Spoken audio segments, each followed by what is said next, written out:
दोस्तों, जय श्री राम। प्रेमचंद की कहानियां पुत्र प्रेम। बाबू चैतन्यदास ने अर्थशास्त्र खूब पढ़ा था और केवल पढ़ा ही नहीं था, उसका यथायोग्य व्यवहार भी वे करते थे।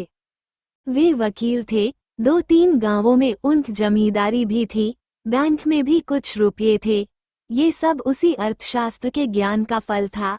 जब कोई खर्च सामने आता तब उनके मन में स्वभावतः प्रश्न होता था, इससे स्वयं मेरा उपकार होगा या किसी अन्य पुरुष का। यदि दो में से किसी का कुछ भी उपहार न होता तो वे बड़ी निर्दयता से उस खर्च का गला दबा देते थे। व्यर्थ को वे विष के समाने समझते थे। अर्थशास्त्र के सिद्धांत उनके जीवन स्तंभ हो गए थे। बाबू साहब के 2 पुत्र थे। बड़े का नाम प्रभुदास था, छोटे का शिवदास। दोनों कॉलेज में पढ़ते थे। उनमें केवल एक श्रेणी का अंतर था। दोनों ही चतुर होनहार युवक थे, किंतु प्रभुदास पर पिता का स्नेह अधिक था। उसमें सदुत्साह की मात्रा अधिक थी और पिता को उसकी जात से बड़ी बड़ी आशाएं थीं। वे उसे विद्योन्नति के लिए इंग्लैंड भेजना चाहते थे। उसे बैरिस्टर बनाना उनके जीवन की सबसे बड़ी अभिलाषा थी। किंतु कुछ ऐसा संयोग हुआ कि प्रभादास को B0A0 की परीक्षा के बाद ज्वर आने लगा। डॉक्टरों की दवा होने लगी। 1 मास तक नित्य डॉक्टर साहब आते रहे, पर ज्वर में कमी न हुई। दूसरे डॉक्टर का इलाज होने लगा, पर उससे भी कुछ लाभ न हुआ। प्रभुदास दिनों दिन क्षीण होता चला जाता था। उठने बैठने की शक्ति न थी, यहाँ तक कि परीक्षा में प्रथम श्रेणी में उत्तीर्ण होने का शुभ संवाद सुनकर भी उसके चेहरे पर हर्ष का कोई चिन्ह ही न दिखाई दिया। वह सदैव गहरी चिंता में डूबा रहता था। उसे अपना जीवन बोझ सा जान पड़ने लगा था। एक रोज चैतन्यदास ने डॉक्टर साहब से पूछा, ये क्या बात है कि 2 महीने हो गए और अभी तक दवा कोई असर नहीं हुआ? डॉक्टर साहब ने संदेहजनक उत्तर दिया, मैं आपको संशय में नहीं डालना चाहता, मेरा अनुमान है कि यह ट्यूबरक्युलोसिस है। चैतन्यदास ने व्यग्र होकर कहा, तपेदिक? डॉक्टर जी हाँ, उसके सभी लक्षण दिखाई देते हैं। चैतन्यदास ने अविश्वास के भाव से कहा, मानो उन्हें विस्मयकारी बात सुन पड़ी हो। तपेदिक हो गया? डॉक्टर ने खेद प्रकट करते हुए कहा, ये रोग बहुत ही गुप्त रीति से शरीर में प्रवेश करता है। चैतन्यदास, मेरे खानदान में तो ये रोग किसी को न था। डॉक्टर, संभव है मित्रों से इसके जम कीटाणु मिले हो। चैतन्यदास कई मिनट तक सोचने के बाद बोले, अब क्या करना चाहिए? डॉक्टर, दवा करते रहिए, अभी फेफड़ों तक असर नहीं हुआ है, इनके अच्छे होने की आशा है। चैतन्यदास, आपके विचार में कब तक दवा का असर होगा? डॉक्टर, निश्चय पूर्वक नहीं कह सकता, लेकिन 3-4 महीने में वे स्वस्थ हो जाएंगे। जाड़ों में इस रोग का जोर कम हो जाया करता है। चैतन्यदास, अच्छे हो जाने पर ये पने में परिश्रम कर सकेंगे? डॉक्टर, मानसिक परिश्रम के योग्य तो ये शायद ही हो सके। चैतन्यदास, किसी सैनिटोरियम, पहाड़ी स्वास्थ्यालय में भेज दूं तो कैसा हो? डॉक्टर, बहुत ही उत्तम। चैतन्यदास, तब ये पूर्ण रीति से स्वस्थ हो जाएंगे? डॉक्टर, हो सकते हैं, लेकिन इस रोग को दबा रखने के लिए इनका मानसिक परिश्रम से बचना ही अच्छा है। चैतन्यदास नैराश्य भाव से बोले, तब तो इनका जीवन ही नष्ट हो गया। गर्मी बीत गई, बरसात के दिन आए। प्रभुदास की दशा दिनों दिन बिगड़ती गई। वो पड़े पड़े बहुधा इस रोग पर की गई बड़े बड़े डॉक्टरों की व्याख्याएं पढ़ा करता था। उनके अनुभवों से अपनी अवस्था की तुलना किया करता था। पहले कुछ दिनों तक तो वो अस्थिरचित सा हो गया था। 2-4 दिन भी दशा संभली रहती तो पुस्तकें देखने लगता और विलायत यात्रा की चर्चा करता। 2-4 दिन भी ज्वर का प्रकोप बढ़ जाता तो जीवन से निराश हो जाता। किंतु कई मास के पश्चात जब उसे विश्वास हो गया कि इस रोग से मुक्त होना कठिन है, तब उसने जीवन की भी चिंता छोड़ दी। पथ्य का विचार न करता, घरवालों की निगाह बचाकर औषधियां जमीन पर गिरा देता, मित्रों के साथ बैठकर जी बहलाता। यदि कोई उससे स्वास्थ्य के विषय में कुछ पूछता तो चिका मुंह मोड़ लेता।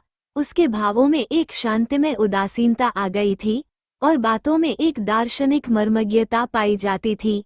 वह लोक रीति और सामाजिक प्रथाओं पर बड़ी निर्भीकता से आलोचनारे किया करता।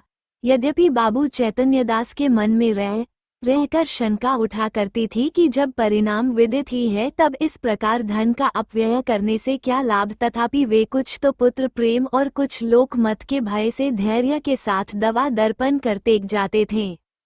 जाड़े का मौसम था। चैतन्यदास पुत्र के सिरहाने बैठे हुए डॉक्टर साहब की ओर प्रश्नात्मक दृष्टि से देख रहे थे। जब डॉक्टर साहब टेम्परेचर लेकर थर्मामीटर लगाकर कुर्सी पर बैठे तब चैतन्यदास ने पूछा, अब तो जाड़ा आ गया, आपको कुछ अंतर मालूम होता है? डॉक्टर, बिल्कुल नहीं, बल्कि रोग और भी दुस्साध्य होता जाता है। चैतन्यदास ने कठोर स्वर में पूछा, तब आप लोग क्यों मुझे इस भ्रम में डाले हुए थे कि जाड़े में अच्छे हो जाएगी? इस प्रकार दूसरों की सरलता का उपयोग करना अपना मतलब साधने का साधन हो तो हो, इसे सज्जनता कदापि नहीं कह सकते। डॉक्टर ने नम्रता से कहा, ऐसी दशाओं में हम केवल अनुमान कर सकते हैं और अनुमान सदैव सत्य नहीं होते। आपको जेरबारी अवश्य हुई, पर मैं आपको विश्वास दिलाता हूँ कि मेरी इच्छा आपको भ्रम में डालने की नहीं थी। शिवादास बड़े दिन की छुट्टियों में आया हुआ था। इसी समय वही कमरे में आ गया और डॉक्टर साहब से बोला, आप पिताजी की कठिनाइयों का स्वयं अनुमान कर सकते हैं। अगर उनकी बात नागवार लगी तो उन्हें क्षमा कीजिएगा। चैतन्यदास ने छोटे पुत्र की ओर वात्सल्य की दृष्टि से देखकर कहा, तुम्हें यहाँ आने की जरूरत थी? मैं तुमसे कितनी बार कह चुका हूँ कि यहाँ आया करो, लेकिन तुमको सब्र ही नहीं होता। शिवादास ने लज्जित होकर कहा, मैं अभी चला जाता हूँ, आप नाराज न हो। मैं केवल डॉक्टर साहब से यह पूछना चाहता था कि भाई साहब के लिए अब क्या करना चाहिए। डॉक्टर साहब ने कहा, अब केवल एक ही साधन और है, इन्हें इटली के किसी सैनिटारियम में भेज देना चाहिए। चैतन्यदास ने सजग होकर पूछा, कितना खर्च होगा? ज्यादा से ज्यादा 3000, साल भसा रहना होगा? निश्चय है कि वहां से अच्छे होकर आवेंगे। जी नहीं, यहाँ तो ये भयंकर रोग है, साधारण बीमारियों में भी कोई बात निश्चय रूप से नहीं कही जा सकती। इतना खर्च करने पर भी वहां सहजियों के त्यों लौटा आए तो ईश्वर की इच्छा, आपको ये तस्कीन हो जाएगी कि इनके लिए मैं जो कुछ कर सकता था कर दिया। आधी रात तक घर में प्रभुडस को इटली भेजने के प्रस्ताव पर वाद विवाद होता रहा। चैतन्यदास का कथन था कि एक संदिग्ध फल के लिए 3000 का खर्च उठाना बुद्धिमत्ता के प्रतिकूल है। शिवादास फल उनसे सहमत था, किंतु उसकी माता इस प्रस्ताव का बड़ी दृढ़ता के साथ विरोध कर रही थी। अंत में माता की धिक्कारों का ये फल हुआ कि शिवादास लज्जित होकर उसके पक्ष में हो गया। बाबू साहब अकेले रह गए। तपेश्वरी ने तर्क से काम लिया, पति के सद्भावों को प्रज्वलित करें की चेष्टा की। धन की निष्वरात की लोकोक्तियां कहीं इन शस्त्रों से विजय लाभ न हुआ तो अश्रु वर्षा करने लगी। बाबू साहब जल बिंदुओं का इस शर प्रहार के सामने न ठहर सके। इन शब्दों में हार स्वीकार की, अच्छा भाई रो मत, जो कुछ कहती हो वही होगा। तपेश्वरी, तो कब रुपये हाथ में आने दो, तो ये क्यों नहीं कहते कि भेजना ही नहीं चाहते? भेजना चाहता हूँ, किंतु अभी हाथ खाली हैं, क्या तुम नहीं जानती? बैंक में तो रुपये है, जायदाद तो है, 2-3 हजार का प्रबंध करना ऐसा क्या कठिन है? चैतन्यदास ने पत्नी को ऐसी दृष्टि से देखा मानो उसे खा जाएंगे और एक क्षण के बाद बोले, बिल्कुल बच्चों की सी बातें करती हो। इटली में कोई संजीवनी नहीं रखी हुई है जो तुरंत चमत्कार दिखाएगी। जब वहां भी केवल प्रारब्ध ही की परीक्षा करनी है तो सावधानी से कर लेंगे। पूर्व पुरुषों की संचित जायदाद और रखे हुए रुपये में अनिश्चित हित की आशा पर बलिदान नहीं कर सकता। तपेश्वरी ने डरते डरते कहा, आखिर आधा हिस्सा तो प्रभुडस का भी है। बाबू साहब तिरस्कार करते हुए बोले, आधा नहीं, उसमें मैं अपना सर्वस्व दे देता। जब उससे कुछ आशा होती, वह खानदान की मर्यादा मैं और ऐश्वर्य बाता और इस लगाए हुए धन के फलस्वरूप कुछ कर दिखाता। मैं केवल भावुकता के फेर में पड़कर धन का ह्रास नहीं कर सकता। तपेश्वरी अवाक रह गई। जीतकर भी उसकी हार हुई। इस प्रस्ताव के 6 महीने बाद शिवदास BA पास हो गया। बाबू चैतन्यदास ने अपनी जमींदारी के 2 आने बंधक रखकर कानून पने के निमित्त उसे इंग्लैंड भेजा। उसे बम्बई तक खुद पहुंचाने गए। वहां से लौटे तो उनके अंतःकरण में सदिच्छाओं से परिमित लाभ होने की आशा थी। उनके लौटने के 1 सप्ताह पीछे अभागा प्रभुदास अपनी उच्च अभिलाषों को लिए हुए परलोक सिधारा। चैतन्यदास मणिकर्णिका घाट पर अपने संबंधियों के साथ बैठे चिता ज्वाला की ओर देख रहे थे। उनके नेत्रों से अश्रुधारा प्रवाहित हो रही थी। पुत्र प्रेम एक क्षण के लिए अर्थ सिद्धांत पर गालिब हो गया था।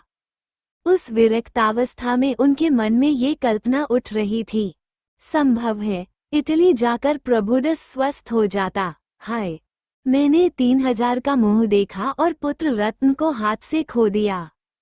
ये कल्पना प्रतिक्षण सजग होती थी और उनको ग्लानि, शोक और पश्चाताप के बाणों से बे रही थी। रह रहकर उनके हृदय में वेदना की शुलसी उठती थी। उनके अंतर की ज्वाला उस चिता ज्वाला से कम दग्धकारिणी न थी। अकस्मात उनके कानों में शहनाइयों की आवाज आई। उन्होंने आंख ऊपर उठाई तो मनुष्यों का एक समूह एक अर्थी के साथ आता हुआ दिखाई दिया। वे सब के सब ढोल बजाते गाते पुष्य आदि की वर्षा करते चले आते थे। घाट पर पहुंचकर उन्होंने अर्थी उतारी और चिता बनाने लगे। उनमें से एक युवक आकर चैतन्यदास के पास खड़ा हो गया। बाबू साहब ने पूछा, किस मोहल्ले में रहते हो? युवक ने जवाब दिया, हमारा घर देहात में है। कल शाम को चले थे। ये हमारे बाप थे। हम लोग यहाँ कम आते हैं, पर दादा की अंतिम इच्छा थी कि हमें मणिकर्णिका घाट पर ले जाना। चैतन्यदास, ये सब आदमी तुम्हारे साथ है? युवक, हाँ, और लोग पीछे आते हैं। कई 100 आदमी साथ आए हैं। यहाँ तक आने में सैकड़ों उठ गए, पर सोचता हूँ कि बूढ़े पिता की मुक्ति तो बन गई। धन और ही किस लिए? चैतन्यदास, उन्हें क्या बीमारी थी? युवक ने बड़ी सरलता से कहा, मानो वो अपने किसी निजी संबंधी से बात कर रहा हो। बीमार का किसी को कुछ पता नहीं चला। हरदम ज्वर चढ़ा रहता था। सूखकर कांटा हो गए थे। चित्रकूट, हरिद्वार, प्रयाग सभी स्थानों में ले लेकर घूमे। वैद्यों ने जो कुछ कहा उसमें कोई कसर नहीं की। इतने में युवक का एक और साथी आ गया और बोला, साहब, मुंह देखा बात नहीं, नारायण लड़का दे तो ऐसा दे। इसने रुपयों को ठीकरे समझा। घर की सारी पूंजी पिता की दवा दारू में स्वाहा कर दी। थोड़ी सी जमीन तक बेच दी, पर काल बलि के सामने आदमी का क्या बस है? युवक ने गदगद स्वर से कहा, भैया, रुपया पैसा हाथ का मैल है। कहाँ आता है कहाँ जाता है, मनुष्य नहीं मिलता। जिंदगानी है तो कमा खाऊंगा। पर मन में ये लालसा तो नहीं रह गई कि हाय, यह नहीं किया, उस वैद्य के पास नहीं गया, नहीं तो शायद बच जाते। हम तो कहते हैं कि कोई हमारा सारा घर द्वार लिखा ले, केवल दादा को एक बोल बुला दे। इसी माया मोह का नाम जिंदगानी है, नहीं तो इसमें क्या रखा है? धन से प्यारी जान, जान से प्यारा ईमान। बाबू साहब, आपसे सच कहता हूँ, अगर दादा के लिए अपने बस की कोई बात उठा रखता तो आज रोते न बनता, अपना ही चित अपने को धिक्कारता। नहीं तो मुझे इस घड़ी ऐसा जान पड़ता है कि मेरा उद्धार एक भारी ऋण से हो गया। उनकी आत्मा सुख और शांति से रहेगी तो मेरा सब तरह कल्याण ही होगा। बाबू चैतन्यदास सिर झुकाए ये बातें सुन रहे थे। एक एक शब्द उनके हृदय में शर के समान चुभता था।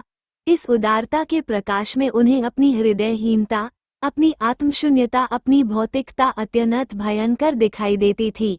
उनके चित्त पर इस घटना का कितना प्रभाव पड़ा, यह इसी से अनुमान किया जा सकता है कि प्रभुदास के अंत्येष्टि संस्कार में उन्होंने हजारों रुपये खर्च कर डाले। उनके संतप्त हृदय की शांति के लिए अब एकमात्र यही उपाय रह गया था।